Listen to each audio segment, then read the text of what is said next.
Nama Letnan Komarudin tak bisa dipisahkan dari cerita mengenai serangan umum 1 Maret 1949 di Yogyakarta. Karena Letnan Komarudin bersama sejumlah pasukannya salah tanggal dalam menyerang kota Yogyakarta yang saat itu dikuasai Belanda. Letnan Komarudin ketika itu jabatannya adalah Komandan Peleton di SWK 101 Brigade 10 pimpinan Mayor Sarjono yang merupakan anak buah Letnan Kolonel Soeharto. Dikisahkan Letnan Komarudin bersama pasukannya menyerang salah satu tangsi Belanda pada 28 Februari 1949, padahal seharusnya serangan dilakukan keesokan harinya pada 1 Maret 1949. Akibatnya dia mengacaukan jadwal serangan ke kota Yogyakarta. Letnan Komarudin dengan gagah berani bersama pasukannya menyerang salah satu pos tentara Belanda ketika itu. Konon Komarudin kebal peluru saat ditembaki tentara Belanda. Hal itu disaksikan beberapa anak buahnya yang kemudian hari bersaksi atas kekebalan dirinya. Bahkan aksi kekebalannya ini muncul dalam film Janur Kuning, film yang mengisahkan keberhasilan TNI menguasai kota Yogyakarta selama 6 jam pada 1 Maret 1949. Namun di sisi lain, akibat serangan pasukan Komarudin yang salah tanggal itu membuat Belanda lengah karena mengira serangan yang Komarudin lakukan merupakan serangan besar yang santer akan terjadi.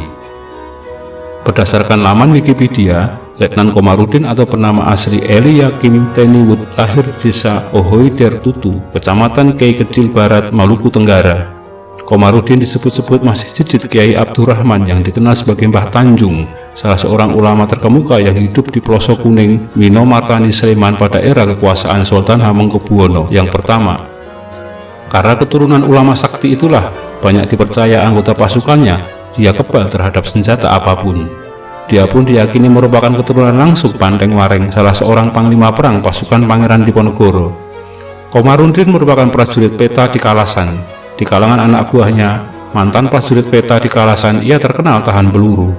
Bahkan saking saktinya, kekebalan Komarudin akan peluru konon bisa melindungi orang sekitarnya dalam radius 10 meter dari dirinya. Konon hal tersebut juga terjadi saat Komarudin beserta anak buahnya disergap pasukan Belanda di daerah Madukismo, Bantul. Belasan tentara Belanda mengepung sambil menodongkan senjata. Namun Letnan Komarudin tenang-tenang saja dan kemudian berpesan agar anak buahnya jangan jauh-jauh darinya. Selanjutnya kontak senjata tak terhindarkan. Namun tak ada peluru mengenai, bahkan menyerempet Komarudin dan anak buahnya yang melenggang pergi dengan selamat tanpa luka tergores di badan, meninggalkan belasan tentara Belanda yang terkapar. Sebelum bergabung dengan Soeharto, usai dari peta, Komarudin pernah bergabung dengan Laskar Hizbullah yang memang terkenal banyak orang yang kebal senjata. Peleton yang dipimpin Letnan Komarudin memang dikenal sangat berani dan sering mengacak-acak pertahanan militer Belanda di dalam kota Yogyakarta. Begitu disegani namanya hingga pihak intelijen militer Belanda atau Nevis pernah menjadikannya buronan. Aksi heroik Letnan Komarudin saat serangan yang salah tanggal ini pun mendapat pujian dari Panglima Besar Jenderal Sudirman. Dalam upacara di Yogyakarta usai serangan umum 1 Maret ketika memeriksa barisan prajurit TNI, Jenderal Sudirman menghampiri Komarudin. Ketika dihampiri sang panglima, Komarudin langsung meminta maaf karena dia melakukan kesalahan dalam menghitung hari. Namun oleh Jenderal Sudirman, dia dianggap tidak bersalah. Tapi karir Komarudin di kemiliteran meredup setelah wafatnya Jenderal Sudirman. Dalam buku Laporan Kepada Bangsa, Militer Akademi Yogyakarta oleh Daud Sinjai dituliskan tentang tuduhan sebagian kalangan militer yang menyebut Komarudin terlibat dalam gerakan DITII. Karena dua sahabat sekaligus dua atasan langsung Letnan Komarudin semasa di Laskar Hizbullah, yakni Kapten Sofyan dari Yon 426 dan Mayor Basuni dari Yon 423 terlibat gerakan DITII di Jawa Tengah yang dipimpin Amir Fattah pada tahun 1952. Selain itu, saat kompi Komarudin pada tahun 1950-an dikirim ke Malangpung, Garut untuk menumpas DITII pimpinan Sekar Marijan Kartosuwiryo, kompi Komarudin malah kerap ngopi bareng dengan pasukan DITII. Rupanya Komarudin merasa tak enak berperang dengan para gerilyawan DITII yang sebagian merupakan rekannya saat aktif di Laskar Hizbullah. Malah diantaranya ada juga yang pernah satu perguruan dengannya saat belajar agama dan ilmu kanuragan. Namun tuduhan persekongkolan dengan DITII tersebut ternyata tidak benar dan nama Letnan Komarudin kemudian mendapat rehabilitasi. Namun upaya rehabilitasi tak otomatis membuat karir ketentaraannya menanjak. Setelah dia mendapat rehabilitasi secara resmi, Komarudin mundur dari ketentaraan. Dia memilih dunia jalanan sebagai jalan hidupnya. Di kota gede namanya terkenal sekaligus disegani sebagai preman yang baik hati. Sekitar 1969, Komarudin secara misterius tiba-tiba menghilang dari Kota Gede.